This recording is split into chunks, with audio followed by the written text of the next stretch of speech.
It is May 1962. An experiment is being conducted in the Elegant Interaction Laboratory at Yale University. The subjects are 40 males between the ages of 20 and 50 residing in the greater New Haven area. They were obtained by a newspaper advertisement and direct mail solicitation. The subjects range in occupation from corporation presidents to good humormen and plumbers, and in educational level from one who had not finished elementary school to subjects who have doctorate and other professional degrees.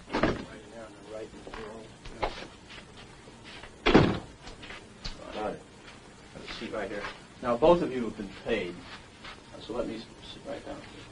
So let me say that the checks are yours simply for showing up at the lab.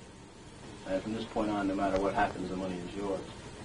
I should like to tell both of you a little about the memory project. Psychologists have developed several theories to explain how people learn various types of material. Some of the better-known theories are treated in the book over there, The Teaching and Learning Process by Cantor. One theory is that people learn things correctly whenever they get punished for making a mistake. A common application of this theory would be when parents spank a child if he does something wrong. But actually, we know very little about the effect of punishment on learning because almost no truly scientific studies have been made of it in human beings. For instance, we don't know how much punishment is best for learning. And we don't know how much difference it makes as to who's giving the punishment, whether an adult learns best from an older or a younger person himself, or many things of this sort. So what we're doing in the project is bringing together a number of adults of different occupations and ages, and we're asking some of them to be teachers and some to be learners. We want to find out just what effect different people have on each other as teachers and learners, and also what effect punishment will have on learning in this situation. Therefore, I'm going to ask one of you to be the teacher here this afternoon, and the other to be the learner.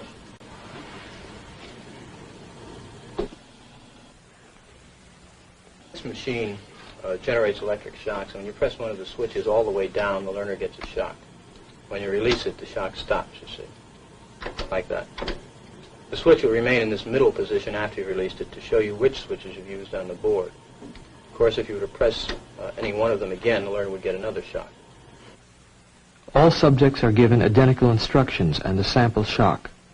I'm going to ask you to close your eyes and estimate the number of volts you receive in the sample shock. Do not open your eyes until I tell you to do so, please. Close them now.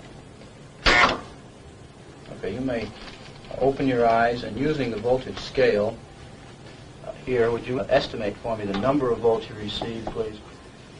You may also use the verbal designation, slight, moderate, strong, so forth, to help you. Say a number, please. Would you? About 75. No, actually, it was 45 here. Although it may have seemed stronger because of the electrode paste, which provides a perfect contact. All right, let's go on to our instructions. We will begin with this test. You will read each pair of words in this list once to the learner until you've read through the entire list. Direct your voice toward that microphone as the rooms are partially soundproof. After you've read through the list once, you will go on to the next page. And here, starting from line A, you'll read the word in large letters, along with each of the other words in the line. For example, in the first line, you read blue, boy, girl, grass, hat. Now, after you've read the four choices, the learner pushes one of the switches on the board in front of him, and the number he has selected will light up in this box, 1, 2, 3, or 4. Now, if he gives the correct answer, you say correct and go on to the next line. The correct answer is underlined and is also indicated in the right margin. Yeah. If he were to indicate the wrong answer, you would say wrong. Then tell him the number of volts you're going to give him. Then give him the punishment. Then read the correct word pair once, and then go on to the next line. For example, if he indicated 3 for blue, you would say wrong. 15 volts. You press and release the switch. Read blue girl, and then go on to the next line. I see. Now, each time he gives a wrong answer, you move up one switch on the shock generator. I see. And it's important that you follow this procedure exactly. So to help you, let me go through it again very quickly. All right. I would suggest you read the list and the test at a brisk pace to keep it moving. The victim was an accomplice of the experimenter.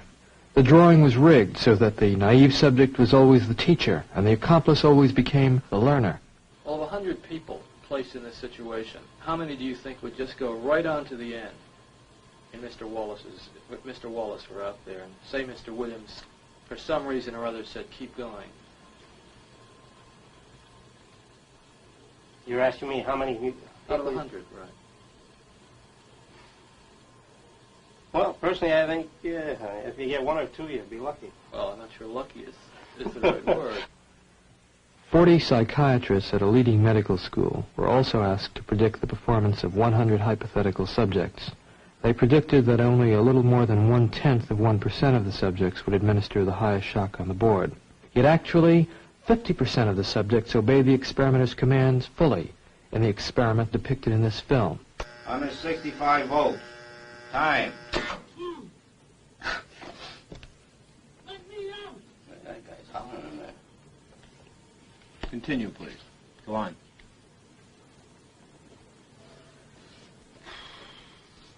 There's a lot of them here, you know. They have a heart condition there.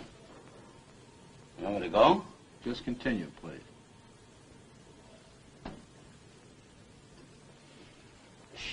Sharp. Axe, needle, stick, blade. Answer, please. Wrong. I'm up to 180 volts. Please continue, teacher. Needle, you're going to get a shock. 180 volts.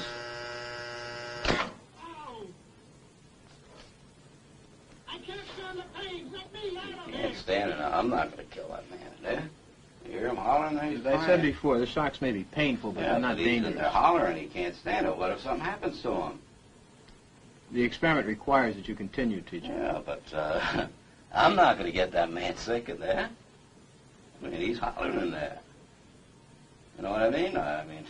Whether the learner likes it or not, we must go on until he's learned all the word I pairs. refuse to take the responsibility of him getting hurt in there.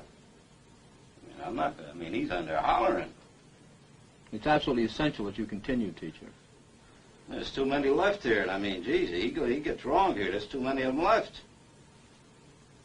Who's going to take the responsibility if anything happens to that gentleman? I'm responsible for anything that happens here. Continue, please. All right, next one, slow. Wrong. Answer is neck. 300 volts. Ow! I absolutely refuse to answer anymore. Get me out of here. You can't hold me here. Get me out. Get me out of here. Continue. The next word is green, please. Green, grass, hat, ink, apple.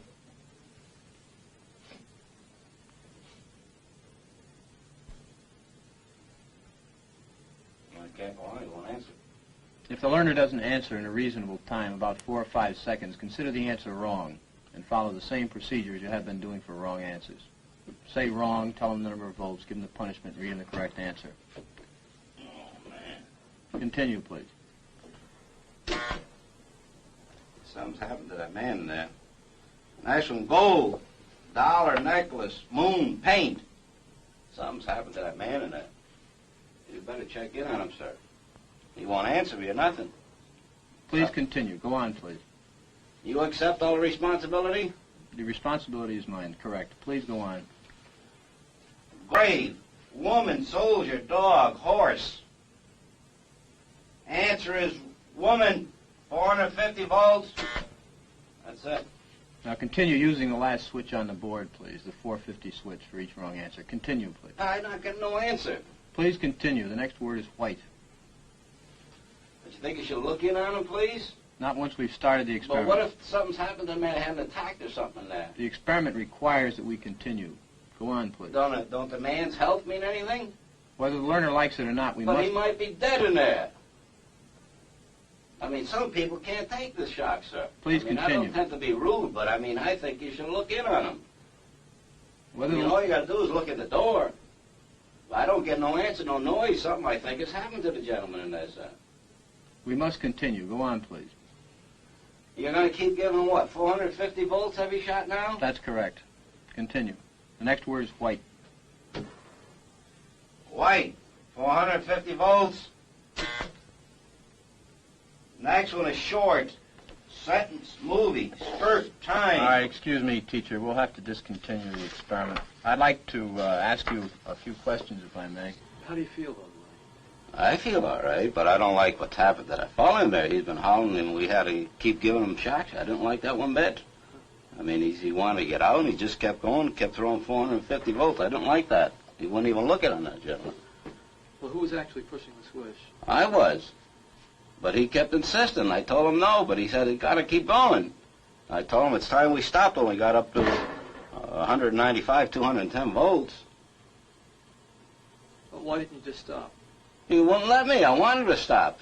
Many people, not knowing much about the experiment, claim that subjects who go to the end of the board are sadistic. Nothing could be more foolish as an overall characterization of these persons. The context of their action must always be considered. The individual, upon entering the laboratory, becomes integrated into a situation that carries its own momentum. The results, as I observe them in the laboratory, are disturbing. They raise the possibility that human nature cannot be counted on to insulate men from brutality and inhumane treatment at the direction of malevolent authority.